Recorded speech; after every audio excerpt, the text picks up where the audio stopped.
अध्याय 2331 5 दफन परिवारों का शाश्वत स्तर अंतरिक्ष यान।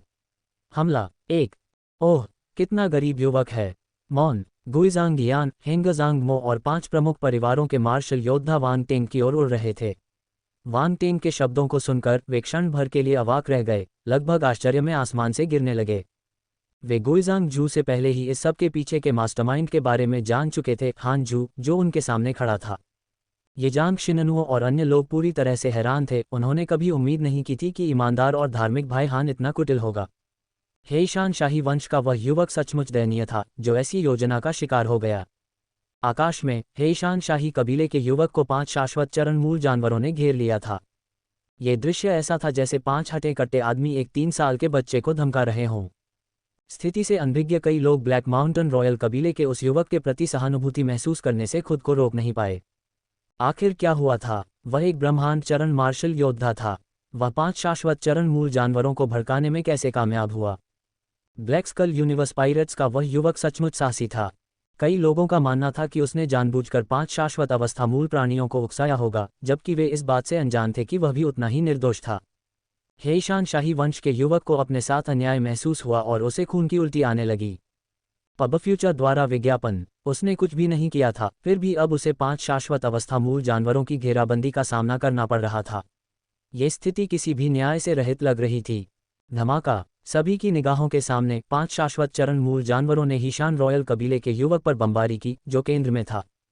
लोगों ने सिर हिलाया और आह भरी। ब्लैक स्कल यूनिवर्स पायरेट्स का यह उभरता सितारा खत्म हो गया था। 5 शाश्वत चरण मूल जानवरों की घेराबंदी के तहत बचने का कोई मौका नहीं था। वह आक्रमण, जिसने अभी अभी एक सनातन अवस्था मूल पशु को 2 भागों में विभाजित कर दिया था, 5 सनातन अवस्था मूल पशुओं के एक साथ होने वाले आक्रमणों का सामना करने में पूरी तरह से असमर्थ था। हेंगजांग मो, गुइजांग यान और अन्य लोगों के चेहरे की मांसपेशियां अनियंत्रित रूप से फड़कने लगीं। ये 5 शाश्वत चरण मूल जानवर बहुत शक्तिशाली थे। क्या उन्हें इन 5 शाश्वत चरण मूल जानवरों का सीधे सामना करना चाहिए था? उनके हृदय कांपने लगे। पैतृक उपहारों को प्राप्त करना बहुत कठिन प्रतीत होता है। क्या ये थोड़ा आसान नहीं हो सकता? ये सचमुच 5 प्रमुख परिवारों की युवा पीढ़ी के लिए एक चुनौती थी। 5 प्रमुख परिवारों की ये युवा प्रतिभाएं अपने दिल में शिकायत करने से खुद को रोक नहीं सकीं। वांग टेंग ने अपनी नज़रें धमाकों के केंद्र पर टिकाए रखीं। क्या हेईशान शाही कबीले का युवक इतनी आसानी से मरने वाला था? क्या ये सचमुच इतना सरल था? वास्तव में ये बिल्कुल भी सरल नहीं था। वांग टेंग के विभिन्न साधनों के बिना हेईशान शाही कबीले के युवक को धोखा देना असंभव होता। आखिरकार प्रतिद्वंद्वी के पास असाधारण तरीके थे जो अनंत चरण मूल जानवरों को भी आधा काट सकते थे। इस तरह के तरीके स्टेलर अकादमियों की ब्रह्मांड स्तर की प्रतिभाओं की पहुंच से भी बाहर थे। इसलिए वांग टेंग को लगा कि प्रतिद्वंद्वी को इतनी आसानी से नहीं मारा जा सकेगा।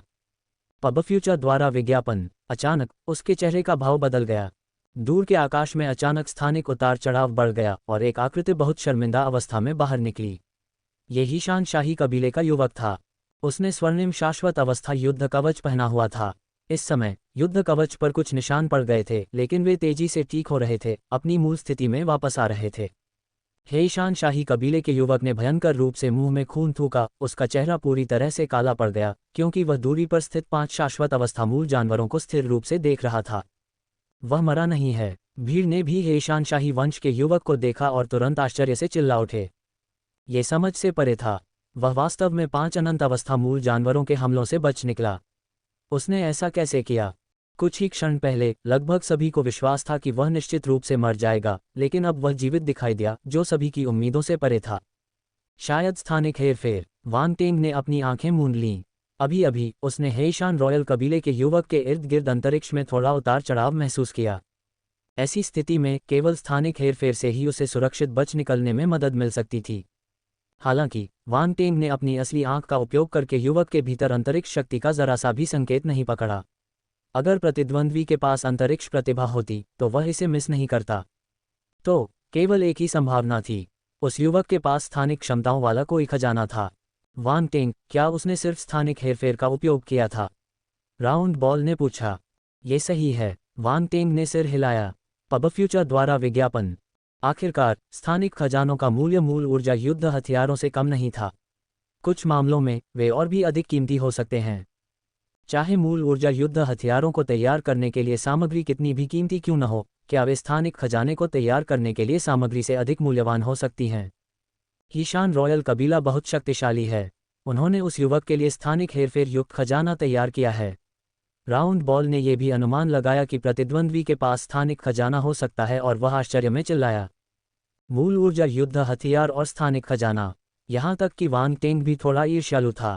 आखिरकार स्थानिक खजानों का मूल्य मूल ऊर्जा युद्ध हथियारों से कम नहीं था। कुछ मामलों में वे और भी अधिक कीमती हो सकते हैं। चाहे मूल ऊर्जा युद्ध हथियारों को तैयार करने के लिए सामग्री कितनी भी कीमती क्यों न हो, क्या वे स्थानिक खजाने को तैयार करने के लिए सामग्री से अधिक मूल्यवान हो सकती हैं? विशाल ब्रह्मांड में सबसे दुर्लभ खजाने अंतरिक्ष और समय से संबंधित थे। दोनों ही अत्यंत दुर्लभ थे। यहाँ तक कि ब्रह्मांड स्तर के मार्शल योद्धाओं के लिए भी ऐसे खजानों का सामना करना चुनौतीपूर्ण होगा। ये कितनी बर्बादी है! वह मेरे सामान का इस्तेमाल कैसे कर सकता है? वांग टेंग ने गुस्से से दांत पीसते हुए कहा। राउंड बॉल क्षण भर के लिए चकित रह गया। ये कब से आपकी चीज बन गई?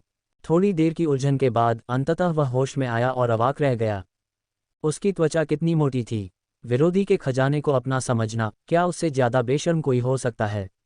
सचमुच हद दर्जे की बेशर्मी। हेंग ज़ांग मो और अन्य लोगों ने वांग टेंग की बातें सुनकर अनायास ही अपने मुंह के कोनों को फड़कता हुआ महसूस किया।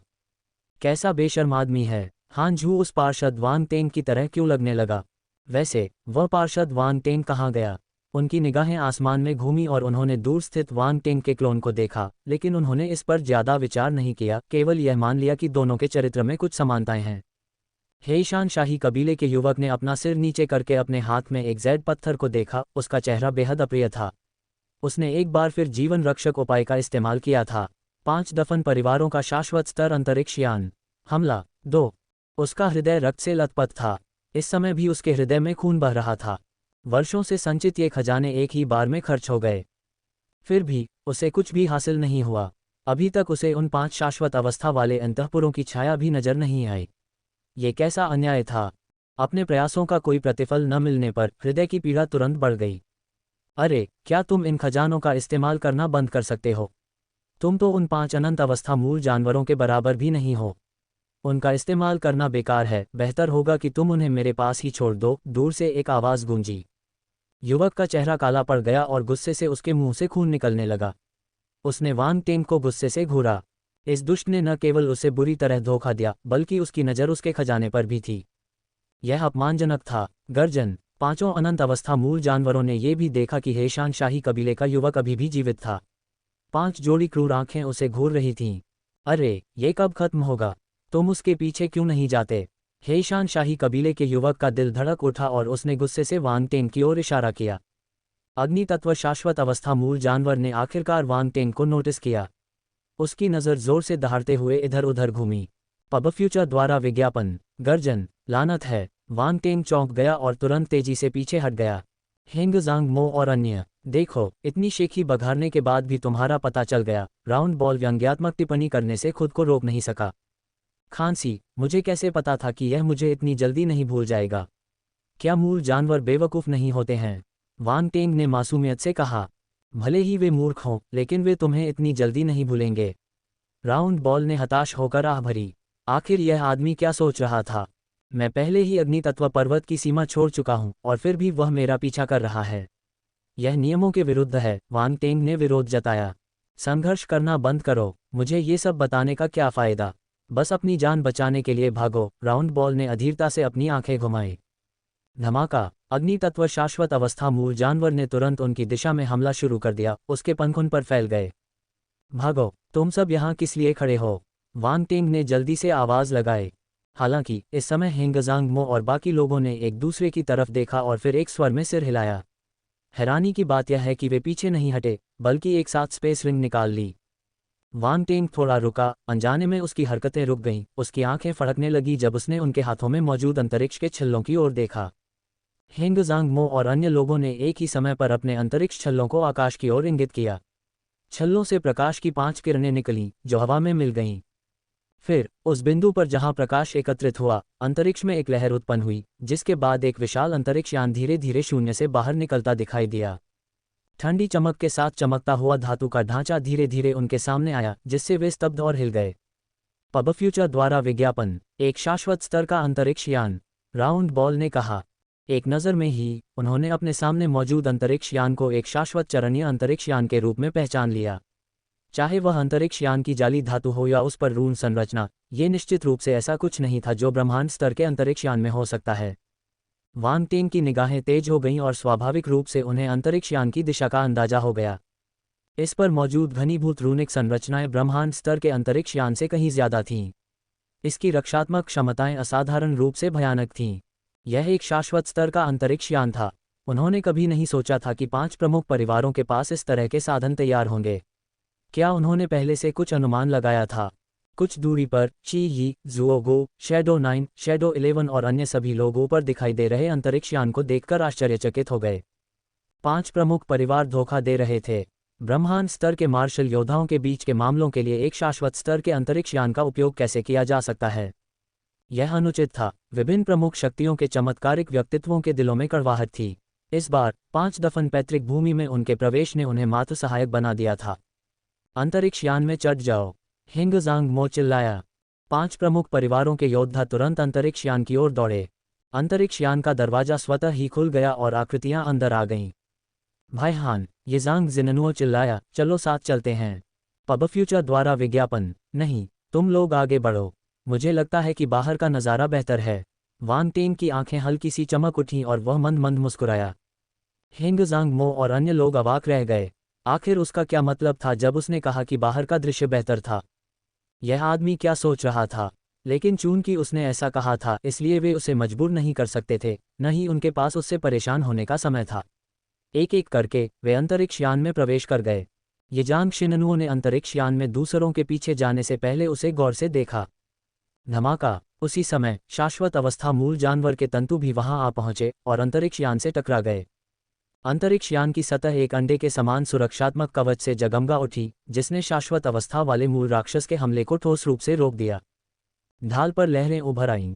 गर्जन! ये देखकर शाश्वत अवस्था वाला मूल राक्षस क्रोध में चप्पू चलाने लगा और सीधे अंतरिक्ष यान पर टूट पड़ा। उसके तंतु उसके चारों ओर पागलों की तरह लिपट गए। ऐसा प्रतीत हुआ कि वह उसे कुचलने पर आमादा था। धमाका! तभी आकाश में भिनभिनाने जैसी ध्वनि गूंजी। अंतरिक्ष यान के शीर्ष पर एक विशाल बल तोप उभरी जो असीम बल एकत्रित कर रही थी, अत्यंत चमकदार थी, जिससे हर कोई आश्चर्यचकित रह गया। यह हमला! वांग टेन की अभिव्यक्ति गंभीर हो गई क्योंकि उसे चमक से एक अवर्णनीय, घातक खतरा महसूस हुआ। यह भयानक था। इसे दागे जाने से पहले ही इसके अंदर की भयानक शक्ति को स्पष्ट रूप से महसूस किया जा सकता था। इसमें शाश्वत पदार्थ है। उसने गहरी सांस ली, वह बुरी तरह हिल गया। अभी अभी अपनी वास्तविक आंख से उसने देखा कि तोप के थूथन की चमक में नियमों और शाश्वत पदार्थ की शक्ति समाहित थी। अध्याय 2333 5 दफन परिवारों का अनंत स्तर का अंतरिक्ष यान। हमला 3। यहाँ तक कि एक शाश्वत मंच विशेषज्ञ भी संभवतः इस तरह के हमले का सामना करने की हिम्मत नहीं करेगा। दूरी पर स्थित विभिन्न प्रमुख शक्तियों के चमत्कारिक अवशेष भी हिल गए तथा एक के बाद एक पीछे हटने लगे क्योंकि वे इसके परिणाम से प्रभावित होने के डर से पीछे हट गए। हेईशान शाही कबीले का युवक अनंत स्तर के अंतरिक्ष यान को घूरता रहा। उसकी आंखें तेजी से टिमटिमा रही थीं। अचानक उसे कुछ एहसास हुआ और उसका दिल कांप उठा। ये हो सकता है। उसके मन में एक अविश्वसनीय विचार उभरा और उसने 5 सनातन अवस्था वाले मूल प्राणियों को अविश्वास के भाव से देखा। गर्जन! खतरे को भांपकर सनातन अवस्था का मूल पशु तुरंत क्रोध से दहाड़ उठा। अन्य 4 शाश्वत अवस्था मूल जानवर नीचे उतरे, जिनमें से प्रत्येक ने अपने मुंह में एक चमकदार गोला धारण कर रखा था। 5 गोले बने, लाल, नीला, सुनहरा, पीला और हरा।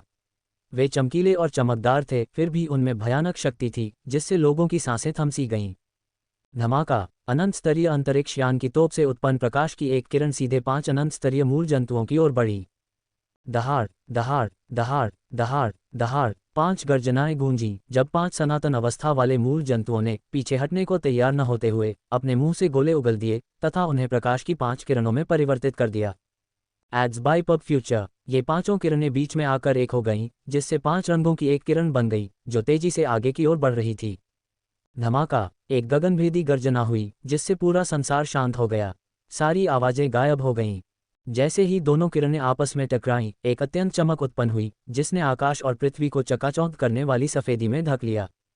सभी के चेहरे पर भय का भाव था। वे अपनी सांस रोके हुए थे और उनके कान भनभना रहे थे। वे अपनी आंखों के सामने कुछ भी सुन या देख पाने में असमर्थ थे। वांग टेंग ने अपनी असली आंख को सक्रिय किया और टक्कर वाली जगह को देखते हुए पीछे हट गया। उसकी आंखें दर्द से जलने लगीं और आंसू बेकाबू होकर बहने लगे। टक्कर इतनी भयानक थी कि उसकी असली आंख भी उसे सीधे देख पाने में असमर्थ थी। धमाका। कुछ देर की खामोशी के बाद आखिरकार आवाज़ फिर से आई। टक्कर ज्यादा देर तक नहीं चली और नतीजा तय हो गया। 5 शाश्वत स्तर के मूल जंतुओं के हमले विफल हो गए और शाश्वत स्तर के अंतरिक्ष यान का हमला भी विफल हो गया, जिससे उसकी शेष शक्ति का केवल आधा भाग ही 5 मूल जंतुओं से टकराने के लिए बचा। टकराना, टकराना, टकराना, टकराना, टकराना। अगले ही क्षण 5 शाश्वत अवस्था मूल जानवर फट गए और 5 प्रकाश समूहों में परिवर्तित हो गए, जिनमें से प्रत्येक का अपना अनूठा रंग था।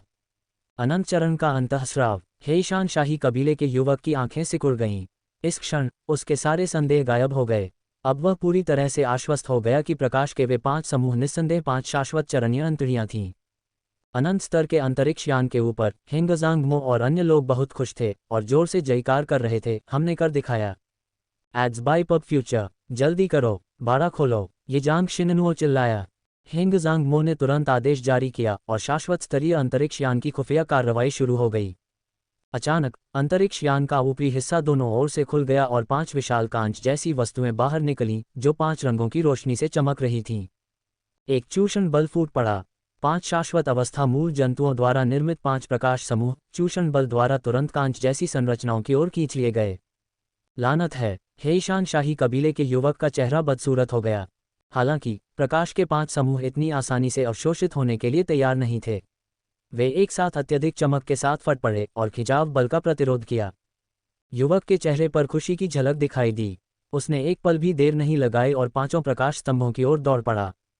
ये उसके थे, कोई भी उन्हें चुरा नहीं सकता। दूर से ये दृश्य देखकर चीली और अन्य लोगों को अच्छी तरह पता था कि वे 5 प्रकाश समूह खजाने थे, इसलिए वे भी वहां पहुंचे। यद्यपि वे नहीं जानते थे कि प्रकाश के ये समूह क्या थे, फिर भी यदि हेईशान शाही वंश के युवक ने उन्हें पकड़ने का साहस किया तो वे कैसे पीछे रह सकते थे। हेईशान शाही कबीले के युवक ने प्रकाश के 5 समूहों को पकड़ने के लिए हाथ बढ़ाया। 5 समूहों की चमक के सामने उसका आकार नगण्य लग रहा था, फिर भी उसने कोई हिचकिचाहट नहीं दिखाई, जैसे कि वे 5 समूह पहले से ही उसकी मुट्ठी में थे, जो उसकी हथेली से बाहर निकलने में असमर्थ थे। लानत है। हेंगजांग मो और अन्य लोग जब ये दृश्य देख रहे थे तो वे अत्यधिक गुस्से से भर गए। उनके हाव भाव एकदम बदल गए। Ads by Pub Future. उन्होंने अनंत स्तर के अंतरिक्ष यान का उपयोग करके अनंत स्तर के आंतरिक अंगों को प्रकट करने में कोई कसर नहीं छोड़ी। फिर भी इस युवक ने हस्तक्षेप करने का साहस किया। चलो उसे नष्ट करने के लिए अनंत चरण हथियार का उपयोग करें। गुइजांग यान ने उग्रता से कहा। उसे अभी भी उस युवक द्वारा किए गए अपमान की याद है। वह लगभग उसके द्वारा पकड़ा गया था। हालांकि यह अंततः विफल हो गया और गुइजांग जू ने उसकी जगह ले ली, फिर भी उसके मन में गहरी नाराजगी थी। यदि इस द्वेष का बदला नहीं लिया गया तो गुइजांग यान गुइजांग परिवार के अन्य सदस्यों के सामने अपना सिर नहीं उठा पाएगा। नहीं, इसे एक बार इस्तेमाल करने के लिए 3 मिनट का कूलडाउन समय चाहिए। अभी समय नहीं आया है, हेंगजांग मो ने कहा। लानत है। गुइजांग यान ने अनिच्छा से अपने सामने रखे कंसोल पर अपनी मुट्ठी पटकी। रोकथाम की चूषण शक्ति बढ़ाओ। ये जांग शिननुओं ने तुरंत आदेश दिया। हाँ, अंतरिक्ष यान के अंदर एक यांत्रिक आवाज गूंजी। ये यान की बुद्धिमत्ता थी। बाहर हेईशान शाही कबीले के युवक की हथेली में शक्ति का एक शक्तिशाली उभार फूट पड़ा, जो प्रकाश के 5 समूहों को अपनी ओर खींचने का प्रयास कर रहा था। हालांकि उन्होंने पाया कि चूषण का विरोधी बल भी नाटकीय रूप से बढ़ गया था, जिससे प्रकाश के 5 समूह पीछे की ओर खींच गए। इसी समय ची यी, जुओगु और अन्य लोग वहां पहुंचे और युवक पर हमला बोल दिया। Boom boom boom. उनके हमलों की गड़गड़ाहट भरी आवाजें गूंज रही थीं। उनकी शक्ति इतनी भयानक थी कि युवक के चेहरे पर हल्का सा परिवर्तन आ गया। भाड़ में जाओ। युवक के मुंह से एक ठंडी चीख निकली। अचानक उसके हाथ में एक लंबा भाला आया और उसने उसे पास आ रहे समूह की ओर फेंक दिया। धमाका। एक सुनहरे भाले की चमक फूट पड़ी, जो चीही और अन्य लोगों के हमलों से टकराने लगी। एक क्षण में दोनों ओर से हमले एक साथ नष्ट हो गए और बची हुई सेना बाहर की ओर बढ़ी तथा चीही और अन्य को पीछे धकेल दिया। हमला 4। क्या? चीही, जुओगु और अन्य लोगों के चेहरे के भाव थोड़े बदल गए। उन्हें यह अविश्वसनीय लगा कि ब्लैक स्कल यूनिवर्स पायरेट्स के इस प्रतिभाशाली व्यक्ति ने वास्तव में उनके सभी हमलों को खुद ही रोक दिया था। मुझसे एक गेंद ले लो। उसी समय एक जोरदार चीख गूंजी। सभी को आश्चर्यचकित करते हुए गोल्डन पीक सिटी के मोटे लड़के ने हेईशान रॉयल कबीले के युवक की ओर एक विशाल सुनहरा गोला फेंका। एक दिव्य आत्मा गुरु। वांग टेंग ने दूर से देखा। उसकी अभिव्यक्ति कुछ अजीब थी। यह मोटा ताज़ा युवक एक दिव्य आत्मा गुरु था और उसका हथियार भी अजीब लग रहा था। यह एक बहुत बड़ी गोलाकार वस्तु थी। हेईशान शाही कबीले के युवक का चेहरा काला पड़ गया जब उसने अपने भाले को आने वाले सुनहरे गोले पर जोरदार तरीके से मारा। धमाका। एक जोरदार धमाके के साथ सुनहरा गोला उड़ गया, जिसकी सतह पर भाले जैसा गहरा निशान बन गया। अरे नहीं, मेरी गेंद! मोटा लड़का अपनी सुनहरी गेंद को वेदना से देखते हुए बोला। जैसे ही युवक ने सुनहरे गोले को हटाया, नीला आकाश द्वीप से आई महिला अचानक बाईं ओर से प्रकट हुई। उसकी तलवार युवक की ओर बढ़ रही थी। स्वूश! एक चमकदार पन्ना तलवार की रोशनी आकाश में फैल गई, जिसमें अत्यधिक शक्तिशाली डोमेन शक्ति थी, जिसे कम आंकना असंभव था। पब फ्यूचर द्वारा विज्ञापन। युवक निराश था। वह समय रहते अपना भला वापस नहीं ले सका, इसलिए उसे अस्थायी रूप से प्रकाश के 5 समूहों को त्यागना पड़ा और अपनी बाईं हथेली को बाहर धकेलना पड़ा। एक अविश्वसनीय रूप से ठोस पीले हथेली की छाप तुरंत संघनित हो गई। धमाका। तलवार की रोशनी अप्रत्याशित रूप से हथेली के निशान से बिखर गई, फट गई। एज्योर स्काई आइलैंड की महिला भी हथेली के निशान के अवशिष्ट बल से प्रभावित हुई और पीली त्वचा के साथ लड़खड़ाती हुई पीछे हट गई। म्याओ म्याओ, क्या तुम ठीक हो? गोल्डन पीक सिटी का मोटा लड़का चिंता से तुरंत दौड़कर आया। चले जाओ। नीला आकाश द्वीप की महिला ने उसे ठंडी नज़र से देखा, अपनी नाराजगी नहीं छिपाई। ओह! गोल्डन पीक सिटी का मोटा लड़का उदास होकर पीछे हट गया। गंभीर भाव से एज्योर स्काई द्वीप से आई लड़की ने सामने की ओर देखा। हेईशान रॉयल कबीले के युवक ने एज्योर स्काई आइलैंड से लड़की को पीछे धकेल दिया, लेकिन इससे पहले कि वह अपनी सांस संभाल पाता, पीछे से खतरे का एक लगभग अगोचर एहसास हुआ। तुरंत उसे अपनी रीढ़ में ठंडक महसूस हुई। बिना किसी हिचकिचाहट के युवक वहां से गायब हो गया। स्वूश! 2 तलवारों की रोशनियां 2 अत्यंत चालाक कोनों से उसकी छाया को भेदती हुई निकल गईं। छाया किला, ची यी और अन्य लोगों के हाव भाव थोड़े बदल गए। वे इस तरह के हमले से इतनी आसानी से बचने की कल्पना नहीं कर सकते थे। एज्योर स्काई आइलैंड की महिला और गोल्डन पीक सिटी का मोटा लड़का भी बेहद गंभीर दिख रहे थे और छाया किले के 2 मार्शल योद्धाओं की ओर सतर्क निगाहों से देख रहे थे, जो बिना किसी निशान के गायब हो गए थे। हेईशान रॉयल कबीले के युवक की ताकत ने उन्हें और भी चौंका दिया। इतने सारे प्रतिभाशाली योद्धाओं की घेराबंदी का सामना करने के बावजूद वह अभी भी छाया किले के मार्शल योद्धाओं के छिपकर किए गए हमलों से शांति से बच सकता था। ये बिल्कुल अकल्पनीय था।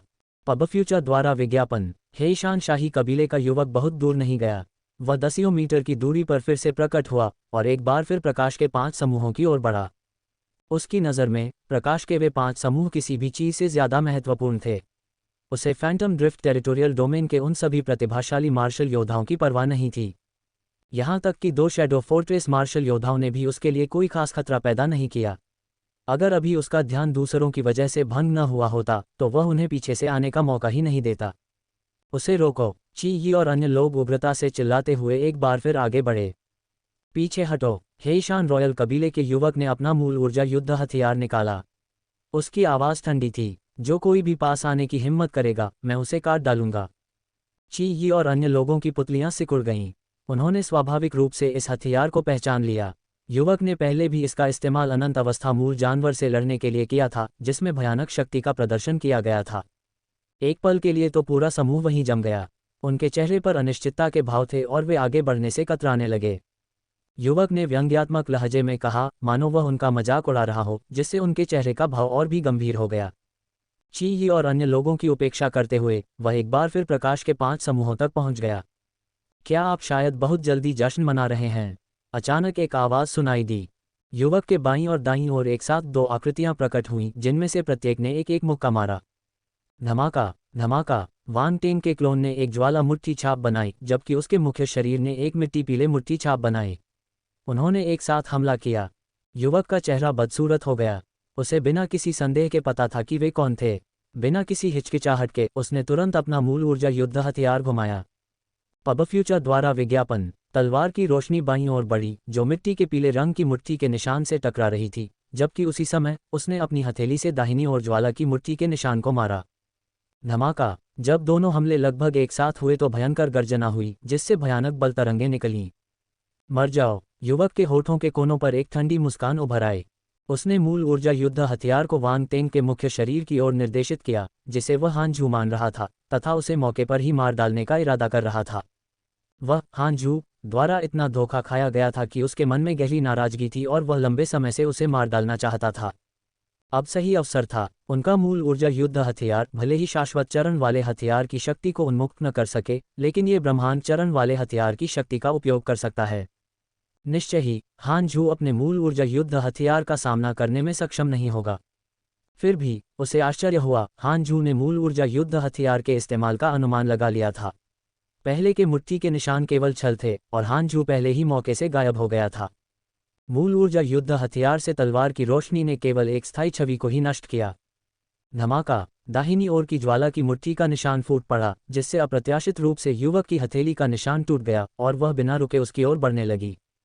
क्या? युवक का चेहरा पूरी तरह बदल गया, उसे स्पष्टतः इस परिणाम की उम्मीद नहीं थी।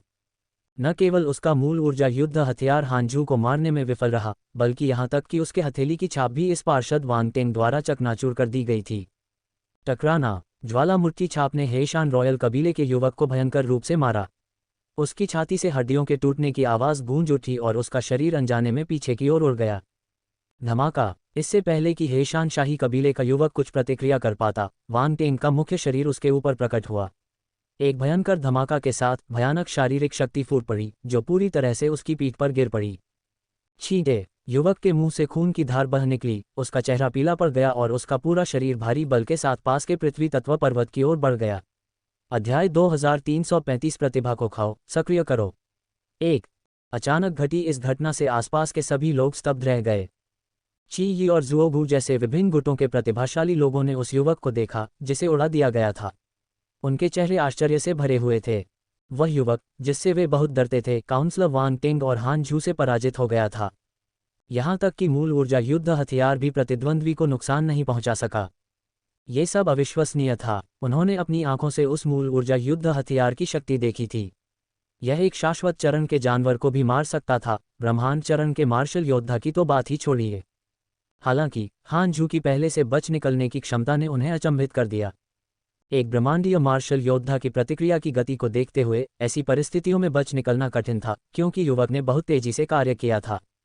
बहुत बढ़िया, हेंगजांग मो और अन्य लोग बहुत खुश हुए।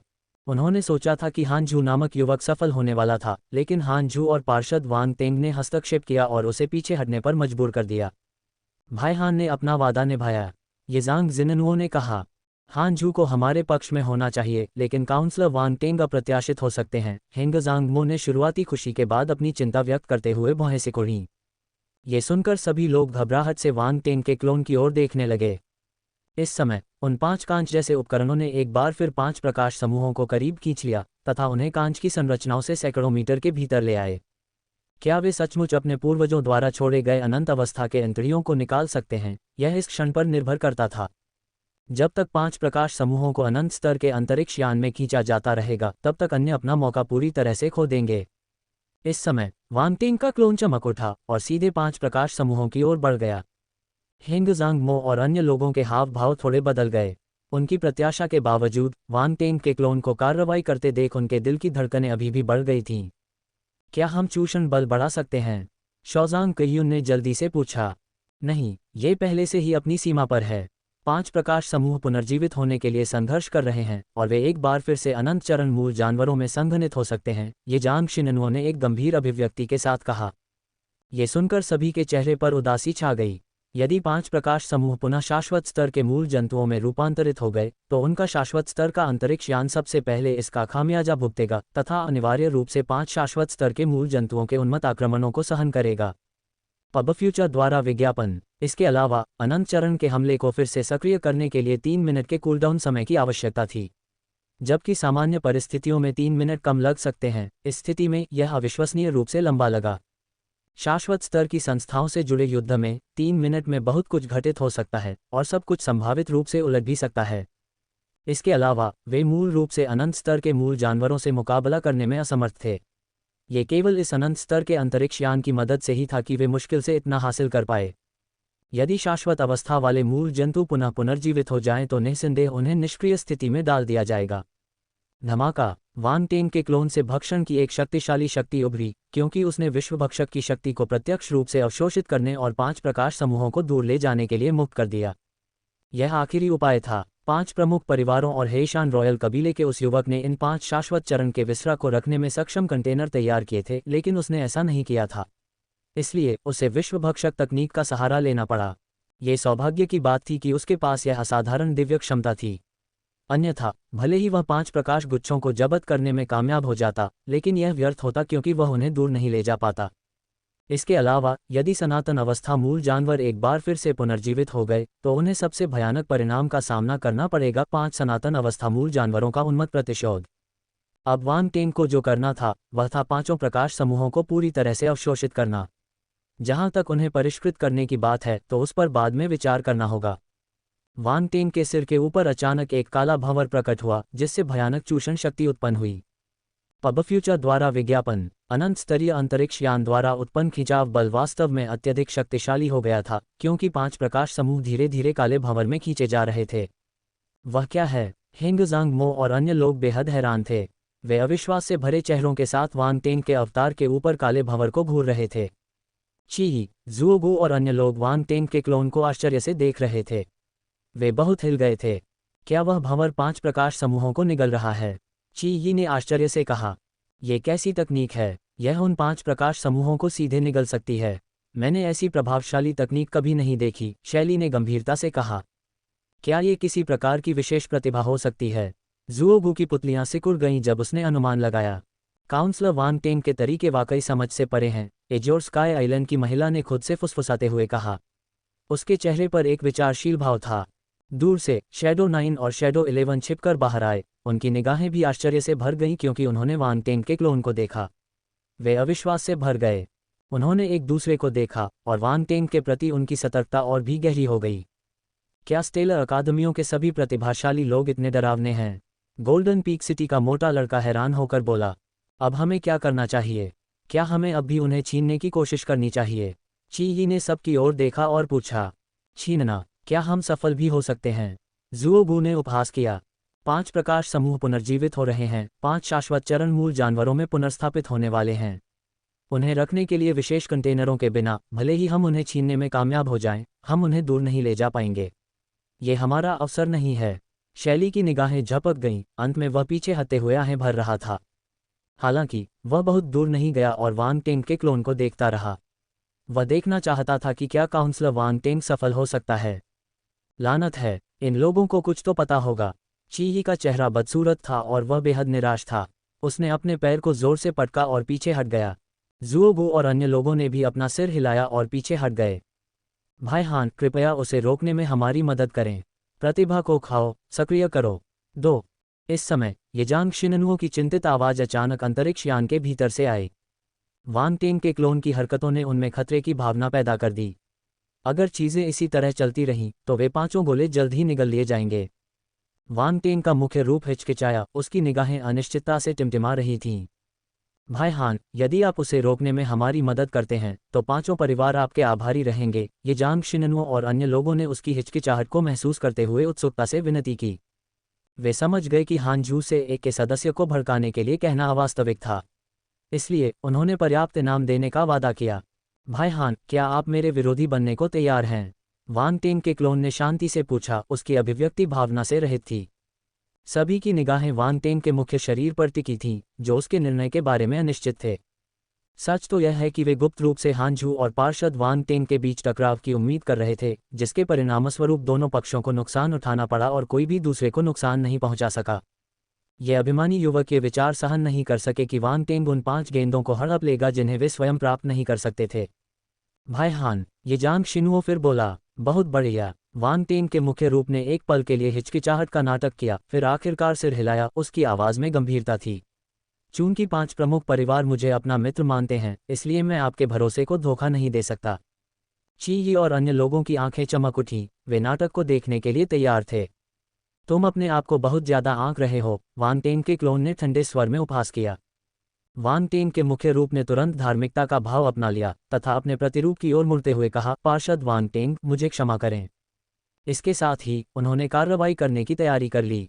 धमाका। उस समय चट्टानी इलाके में एक जोरदार धमाका हुआ, जैसे कि पत्थर फट रहे हों, और पृथ्वी तत्व पर्वत से एक आकृति बाहर निकली। ये हेईशान शाही कबीले का एक युवक था। हानजू। उसके होठों से क्रोध की एक तीखी चीख निकली, उसके बाल बिखरे हुए थे और उसकी आंखें रक्त से भरी हुई थीं जब वह वान टेंग के मुख्य रूप को भयंकर रूप से देख रहा था। पब फ्यूचर द्वारा विज्ञापन। धमाका। अगले ही पल हीशान शाही कबीले के युवक ने अपना मूल ऊर्जा युद्ध हथियार लहराया और वान टेंग के मुख्य रूप की ओर लापरवाही से हमला किया। क्रोध से ग्रस्त होकर उसने 5 चमकदार गोलाकार वस्तुओं की पूरी तरह से उपेक्षा कर दी, तथा केवल वान टेंग के मुख्य रूप पर हमला करने पर ध्यान केंद्रित किया। असाधारण रूप से लचीला, वान टेंग की अभिव्यक्ति गंभीर हो गई। वह अपने पिछले हमलों के पीछे की ताकत से अच्छी तरह वाकिफ था। उन्हें युवक को गंभीर रूप से घायल कर देना चाहिए था। फिर भी लथपथ दिखने और कई चोटों के बावजूद हेईशान रॉयल कबीले का युवक गंभीर रूप से घायल होने से बहुत दूर था। फिर भी वह बिना रुके क्रूरता के साथ आगे बढ़ रहा था। जैसे ही उसकी नज़र हेईशान शाही वंश के युवक पर पड़ी, वान टेंग ने उसके शरीर पर अजीब निशान देखे। हेईशान सम्राट काया। युवक ने हेईशान सम्राट काया को सक्रिय कर दिया था। वान टेंग को यह देखकर आश्चर्य हुआ कि हेईशान शाही वंश के युवक के पास सभी 5 तत्वों की शक्तियां थीं: धातु, लकड़ी, जल, अग्नि और पृथ्वी। अपनी वास्तविक आंख से युवक की आंतरिक स्थिति की पहले से ही जांच करने के बावजूद वान टेंग उसके भीतर 5 शक्तियों की उपस्थिति का पता लगाने में विफल रहा था। उसने अपनी योग्यताओं को बहुत अच्छी तरह से छुपा रखा था। युवक की प्रतिभा की विविधता और अपनी जन्मजात प्रतिभा को छिपाने की उसकी क्षमता को देखते हुए वान टेंग इस रहस्योद्घाटन से पूरी तरह आश्चर्यचकित नहीं हुआ। इसके अलावा उसके युद्ध कवच के धातु के पंखों पर पवन शक्ति नक्षत्र के निशान स्पष्ट दिखाई दे रहे थे, जिससे वान टेंग को यह विश्वास हो गया कि युवक में वायु तत्व के प्रति आकर्षण है। सौभाग्य से वान टेंग की वास्तविक आंख ने बताया कि नक्षत्र पवन शक्ति युवक के भीतर से उत्पन्न नहीं हुई थी, बल्कि धातु के पंखों के भीतर ऊर्जा के रूप में संग्रहित थी। अगले ही पल वान टेंग ने एक ठंडी सिसकारी भरी, उसका चेहरा बिना किसी बदलाव के एक प्रेत में बदल गया और आगे बढ़ गया। तो क्या हुआ अगर उसके पास ही शान सम्राट जैसी शारीरिक बनावट थी? वह डरता नहीं था। ची यी और बाकी लोग अचंभित रह गए। उन्हें उम्मीद थी कि हान झू ची वान टेंग के साथ युद्ध में शामिल होगा, लेकिन अचानक एक महत्वपूर्ण मोड़ पर हान झू से युवक का अचानक उभरना उन्हें देखने को मिला। ये व्यक्ति एक अडिग कीट की तरह था। हेंगजांग मो सहित 5 प्रमुख परिवारों के सदस्य एक पल के लिए रुके, फिर हताशा से उबल पड़े। आखिरकार हान झू को कार्रवाई के लिए राजी करने के बाद वे समझ नहीं पा रहे थे कि हेंगजांग मो का युवक झगड़े में क्यों शामिल हो गया था। पब फ्यूचर द्वारा विज्ञापन। अब जबकि हान झू और हान झू का युवक लड़ रहे थे, पार्षद वान टेंग को रोकने वाला कोई नहीं था। सभी की नज़रों से ओझल वान टेंग के क्लोन के होठों के कोने पर एक हल्का सा मोड़ दिखाई दिया। इस पूरी स्थिति की गणना उसके मुख्य रूप ने की थी। यह अप्रत्याशित था कि हेईशान रॉयल कबीले का युवक गंभीर रूप से घायल नहीं हुआ था। हालांकि इससे कोई फर्क नहीं पड़ा। उसका मुख्य रूप युवक से निपटने में सक्षम था। उसने झड़प पर ध्यान देना बंद कर दिया और अपनी नज़र पास ही में मौजूद 5 चमकदार गोले की ओर घुमाई। जैसे ही उसने विश्वभक्षक तकनीक की पूरी ताकत को उजागर किया, उसकी अभिव्यक्ति गंभीर हो गई और उसने अपनी खपत दर को अधिकतम तक बढ़ा दिया। धमाका। एक काला भंवर तेजी से घूम रहा था, जिससे भयानक गुरुत्वाकर्षण खिंचाव उत्पन्न हो रहा था। नियंत्रण से बाहर 5 गोले काले भंवर की ओर अनिवार्य रूप से खींचे जा रहे थे। उनकी ऊर्जाएं बलपूर्वक भंवर में खींची जा रही थीं और उसके अंधकार में विलीन हो रही थीं।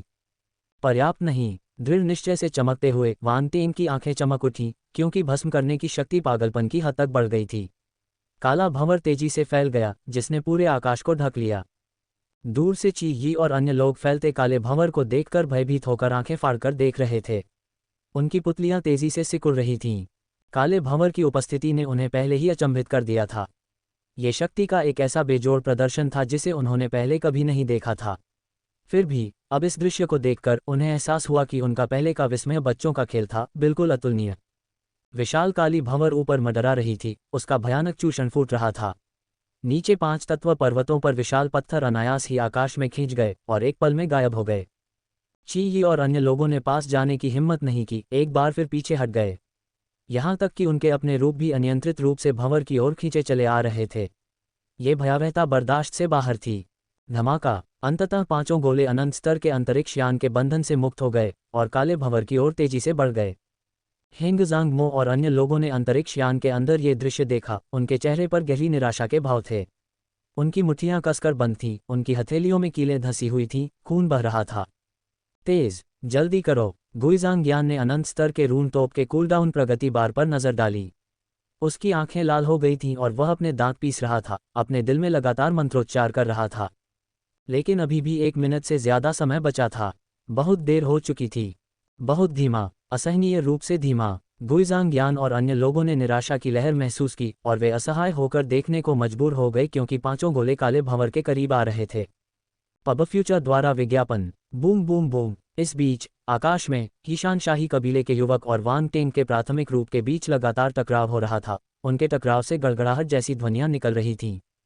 हेईशान शाही कबीले के युवक ने देखा कि 5 गोले काले भंवर में अनिवार्य रूप से खींचे जा रहे थे। उसकी अभिव्यक्ति क्रोध से अहसास में बदल गई।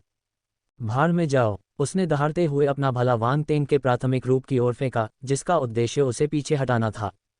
ठीक है, मैं एक तरफ हट जाऊंगा, वांग तेंग ने हंसते हुए कहा। हमले का सीधे सामना करने के बजाय उसने आसानी से उसे टाल दिया। हेईशान रॉयल कबीले के युवक ने थोड़ी देर हिचकिचाहट के बाद भी वांग तेंग के क्लोन की ओर हमला किया। धमाका। हालांकि उस महत्वपूर्ण क्षण में एक मुट्ठी का निशान बगल से तेजी से आया। हेईशान रॉयल कबीले के युवक की अभिव्यक्ति अचानक बदल गई क्योंकि उसने अनाड़ीपन से हमले को चकमा दिया। फिर भी वह अभी भी भयानक बल से टकराया, जिससे वह पीछे की ओर उड़ गया। तुम। हेईशान शाही कबीले के युवक ने 100 मीटर दूर अपनी गति को रोकने में कामयाबी हासिल की। उसकी अभिव्यक्ति गंभीर थी क्योंकि वह वांग तेंग को घूर रहा था। मैं चूक गया, कितने अफसोस की बात है। वांग तेंग ने दुख से अपना सिर हिलाया। हांझू, तुम मौत को दावत दे रहे हो। हेईशान शाही कबीले के युवक ने उग्रता से दहाड़ते हुए वांग तेंग के मुख्य रूप पर लगातार हमले शुरू कर दिए। आओ, मुझे मारने की कोशिश करो। वांग तेंग ने मुक्के बरसाए, मुट्ठियों से जोरदार प्रहार किया तथा पीछे हटे बिना ही भीषण मुठभेड़ में शामिल हो गए। हेईशान सम्राट काया को उजागर करने के बाद से युवक की शारीरिक शक्ति भयानक रूप से दुर्जय हो गई थी। इसके अलावा उसका हेईशान सम्राट काया 5वीं रैंक तक पहुंच गया था, जो हेईशान शाही कबीले के बीच भी उसकी असाधारण प्रतिभा का प्रमाण था। पांचों शक्तियां जटिल पैटर्न में प्रकट हुईं, उसके शरीर के चारों ओर लिपट गईं तथा उसके प्रत्येक आक्रमण को अपार शक्ति से भर दिया, मानो किसी रहस्यमयी शक्ति द्वारा उसे बढ़ाया गया हो। वांग तेंग इस घटना से अनजान नहीं थे। ये हेईशान सम्राट के शरीर की अंतर्निहित शक्ति थी। हालांकि उसे किसी भी शारीरिक टकराव का डर नहीं था। उसका एकमात्र अफसोस ये था कि उसने वर्तमान में खुद को हांझू के रूप में प्रस्तुत किया था। इसलिए वह प्राचीन देव काया और सच्चे ड्रैगन युद्ध काया छद्म की शक्तियों को स्वतंत्र रूप से प्रकट करने में असमर्थ था। ये दोनों तकनीकें उनके लिए लगभग समानार्थी बन गई थीं, जिन्हें कई लोगों ने देखा था। इसलिए जब उन्होंने इनका इस्तेमाल किया तो उन्हें तुरंत पहचान मिलने का जोखिम था। हालांकि उन दो भौतिक शक्तियों तक पहुंच न होने के बावजूद उसके पास संघर्ष करने के लिए कई अन्य भौतिक विशेषताएं थीं। 5 तत्व दिव्य काया, मुझे अपनी शक्ति दिखाओ। वांग तेंग की आंखों में एक अजीब चमक उठी जब उसने 5 तत्व दिव्य काया को सक्रिय किया। अचानक उसके शरीर के भीतर स्थित पंचतत्व शक्तियां उसके 5 आंतरिक अंगों की ओर तेजी से बढ़ीं, उनके भीतर एकत्रित हुईं तथा प्रत्येक अंग के भीतर भंवरों के समान भंवर पैदा कर दिया। सफलता। बचो। एक। धमाका। वांग तेंग के 5 अंगों से गड़गड़ाहट की एक श्रृंखला निकल रही थी, जो बाहरी लोगों के लिए अस्पष्ट थी लेकिन स्वयं वांग तेंग के लिए बोधगम्य थी। जैसे ही उसके अंग कंपन करने लगे और उनमें शक्ति भर गई, उनसे एक चमकदार चमक निकली, मानो उनमें दिव्यता समा गई हो।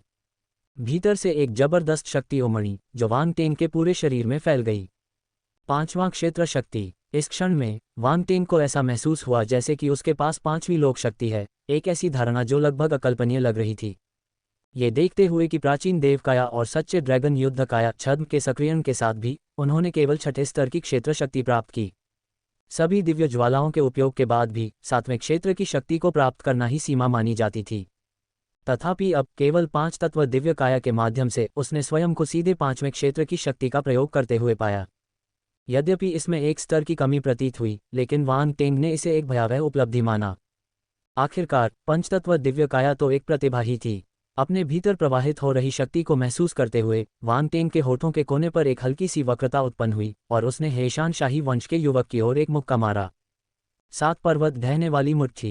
Ads by Pub Future. मुट्ठी का निशान मिट्टी के रंग से रंगा हुआ एक साथ मिलकर भयानक बल उतार चढ़ाव उत्सर्जित कर रहा था।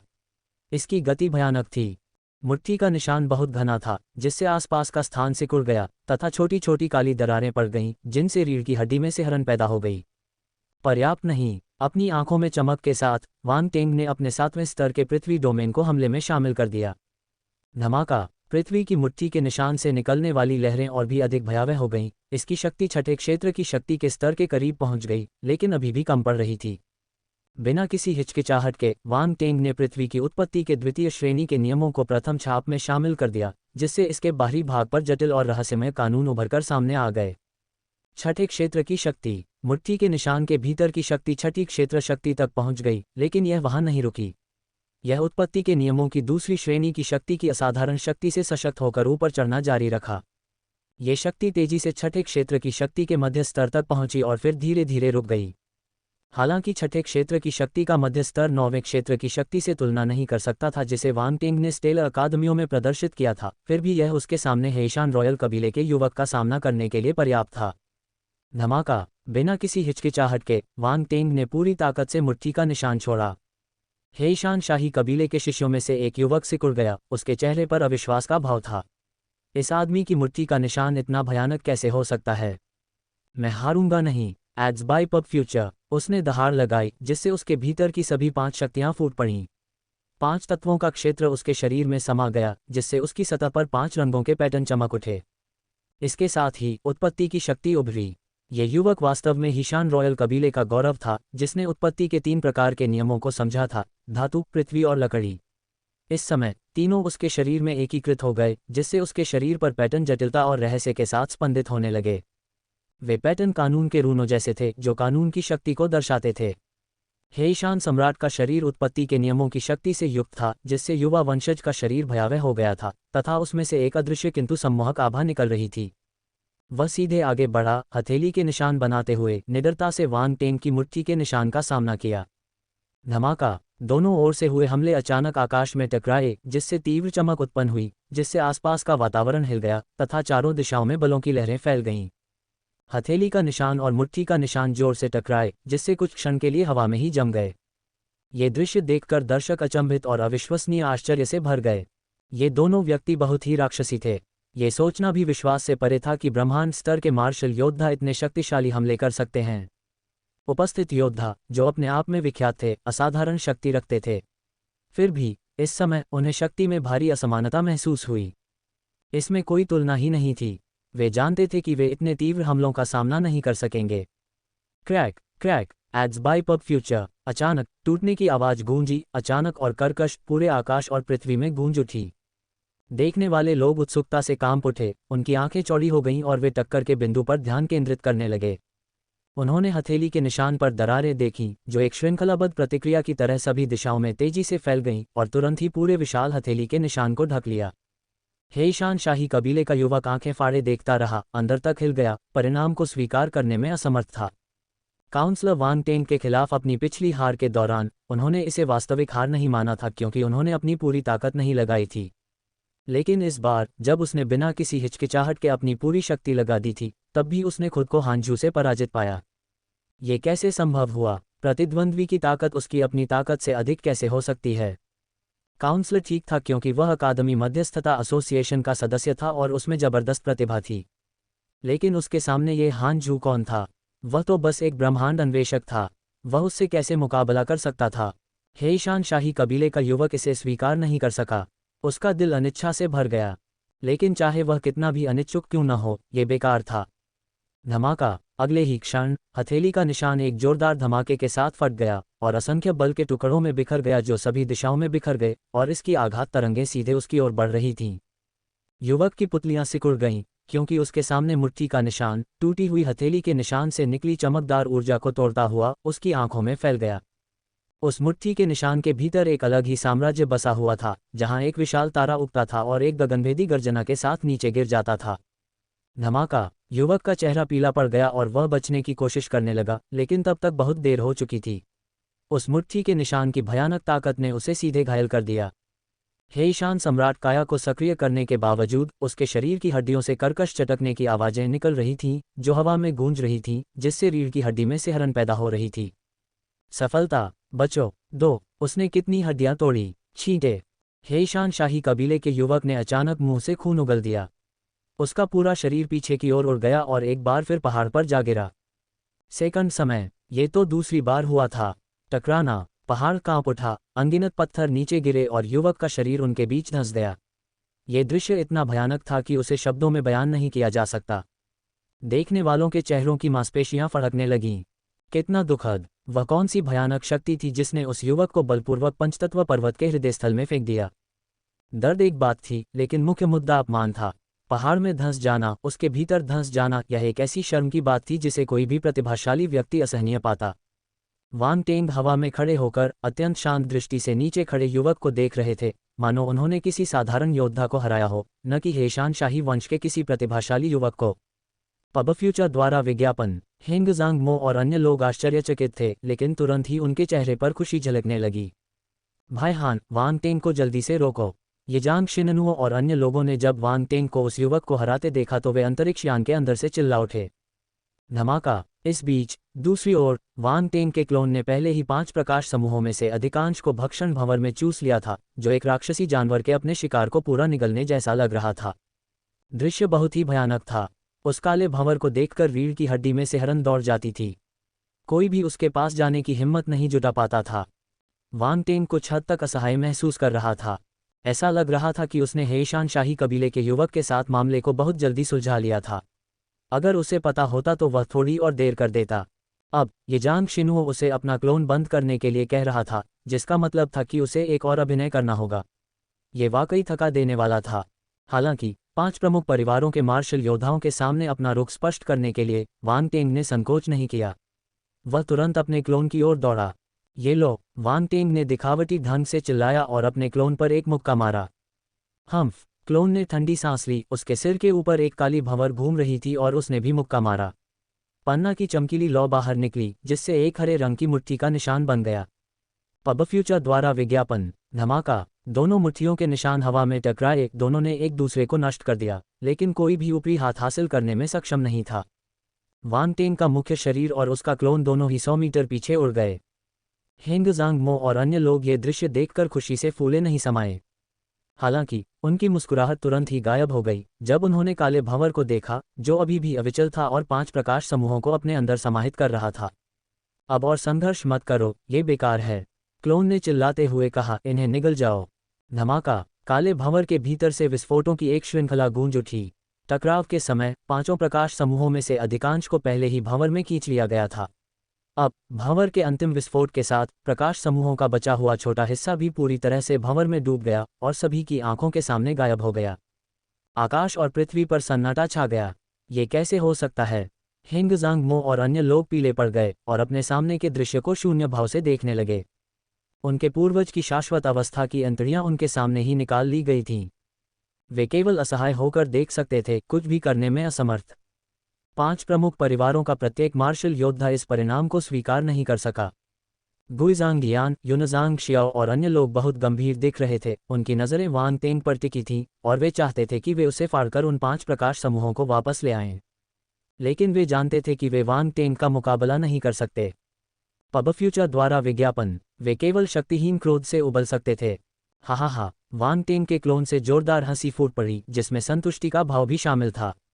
अचानक उसने अपना हाथ जोर से हिलाया और उसके सिर के ऊपर का विशाल काला भंवर तेजी से सिकुड़कर उसके शरीर में गायब हो गया।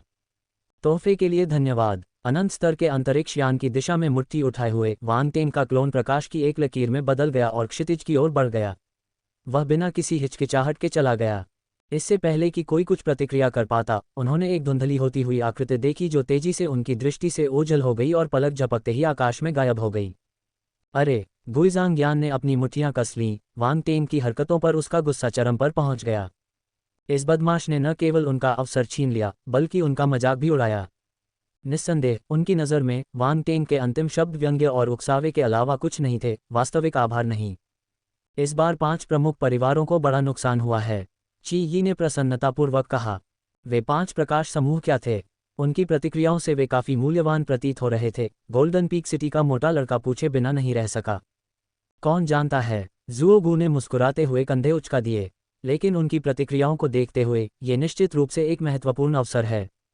वे 5 प्रकाश समूह संभवतः 5 दफनियों की पैतृक भूमि के भीतर सबसे बड़ा अवसर हैं। धीरे धीरे बोलते हुए शैली की आंखें चमक उठीं। सबसे बड़ा अवसर? मुझे आश्चर्य है कि यह क्या हो सकता है। एज्योर स्काई आइलैंड की महिला ने अपना सिर हिलाया। 5 प्रमुख परिवारों ने हमेशा अकादमी मध्यस्थता संघ का विरोध किया है और यहाँ तक कि अपने कई सदस्यों को मार भी डाला है।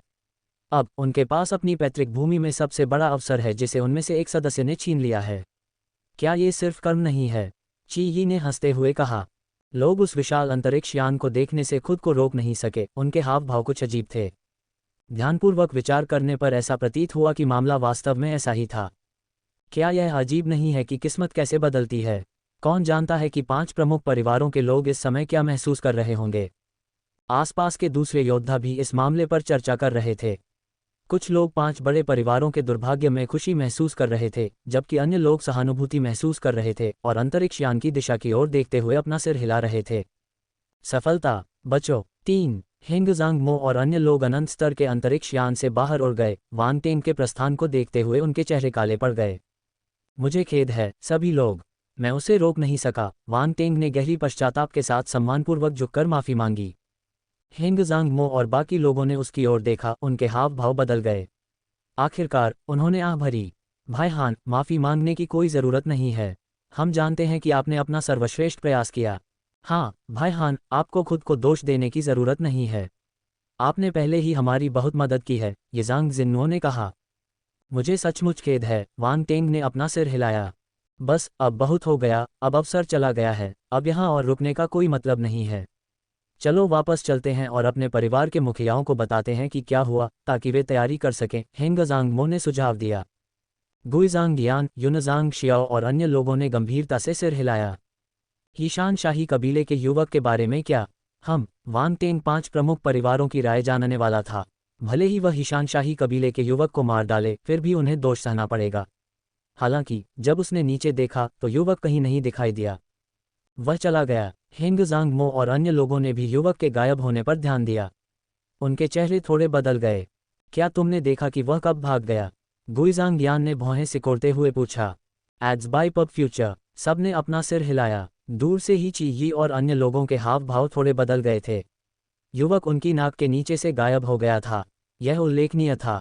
दिलचस्प है, इतनी चोटों के साथ बच निकलना। ऐसा लगता है कि मैंने उसे कम आंका था। वांग टेंग की आंखें चमक उठीं और उसने अपना सिर हिलाया। ईशान रॉयल कबीले की इस युवा प्रतिभा से निपटना बहुत मुश्किल है। अगर वह नहीं होता तो हम असफल नहीं होते, ये ज़ांग जिन्नुओं ने अपने दांत पीसते हुए कहा। हिंग ज़ांग मो और अन्य लोगों ने भी अपने दांत पीस लिए। हेईशान शाही वंश के प्रति उनकी घृणा अपने चरम पर पहुंच गई। ये सब हेईशान शाही कबीले के कारण था। ये हेईशान शाही कबीला ही था जिसने उन्हें अपने पूर्वजों की शाश्वत अवस्था की अंतड़ियों को खोने पर मजबूर कर दिया। ये दुश्मनी माफ नहीं की जाएगी।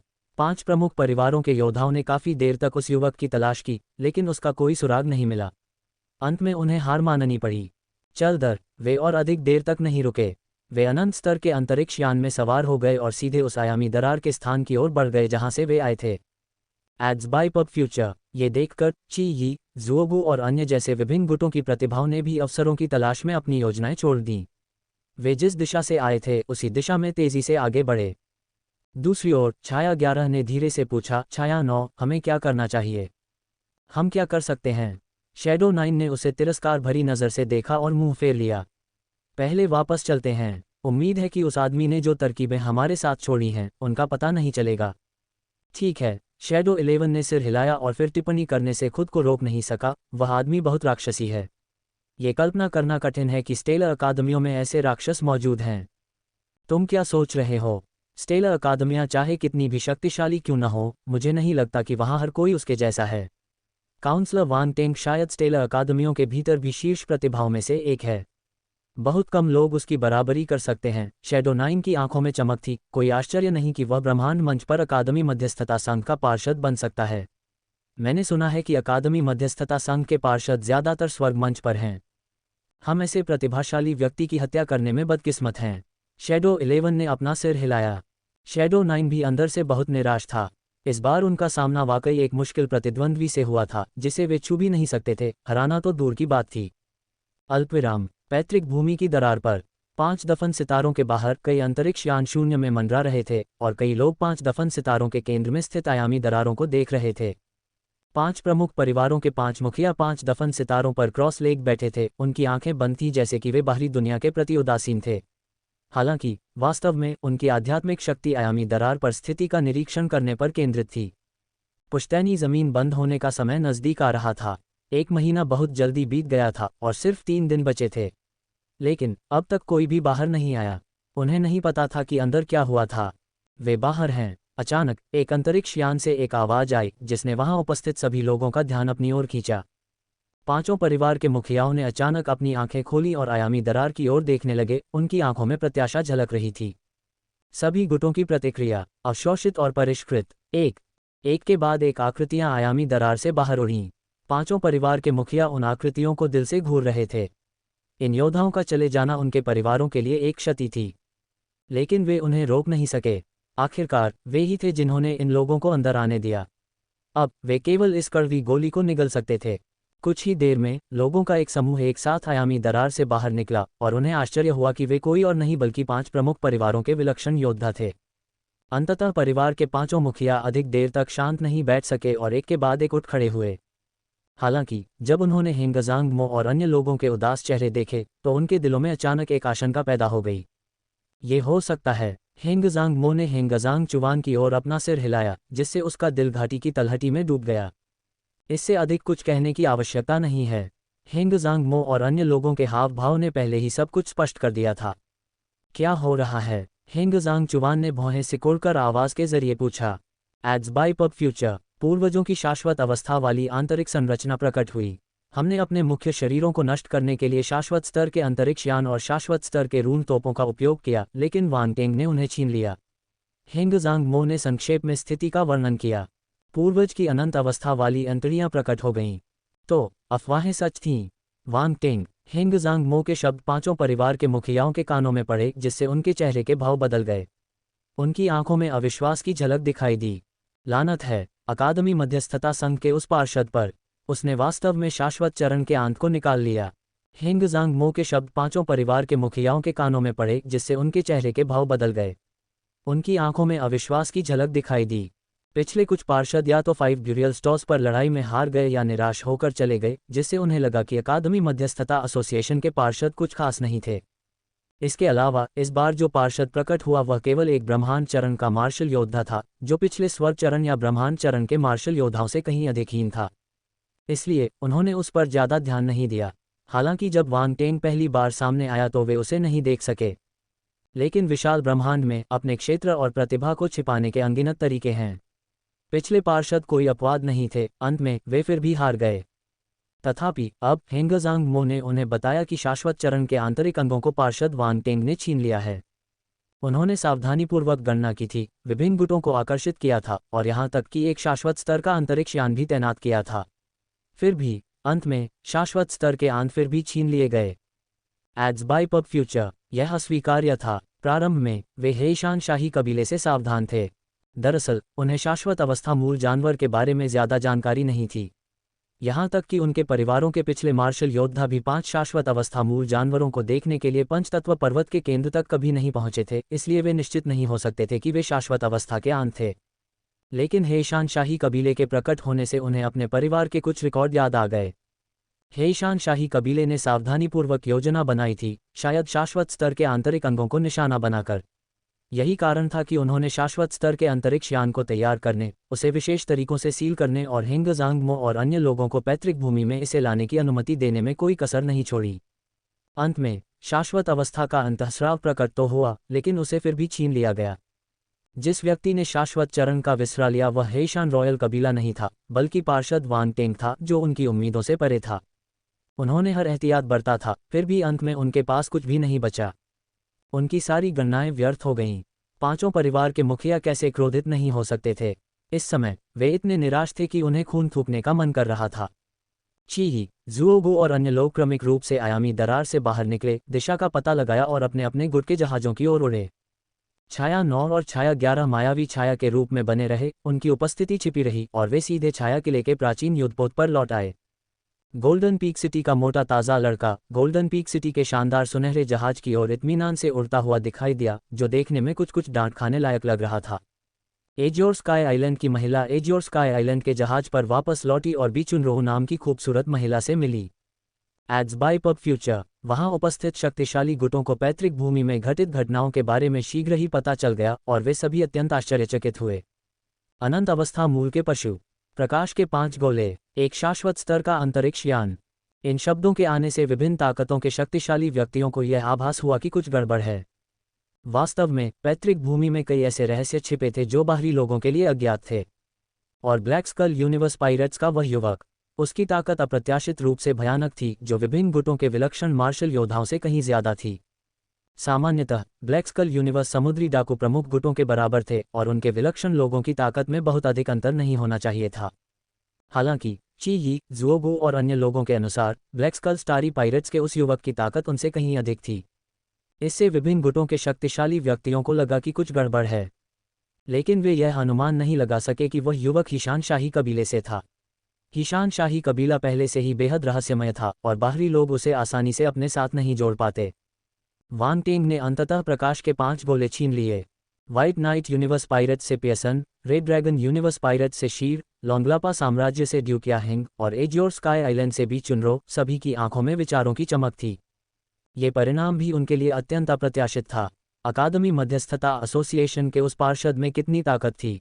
विभिन्न गुटों के विलक्षण लोगों के अनुसार ब्लैक स्कल यूनिवर्स पायरेट्स का युवक अविश्वसनीय रूप से शक्तिशाली था, लेकिन अंत में वह वांग टेंग से हार गया। इससे उनका ध्यान उस पर गया। एक शक्तिशाली पार्षद का मतलब कई बातें थीं। यदि दूसरे पक्ष ने 5 ब्यूरियल स्टॉर्स के मार्शल योद्धाओं की युवा पीढ़ी को पूरी तरह से अपने नियंत्रण में ले लिया, तो ये बहुत संभावना थी कि वे फैंटम ड्रिफ्ट प्रादेशिक डोमेन में योद्धाओं की युवा पीढ़ी को भी अपने नियंत्रण में ले लेंगे। यदि ऐसा हुआ तो काउंसलर वांग टेंग के पास इन वरिष्ठ अधिकारियों से बातचीत करने की योग्यता होगी।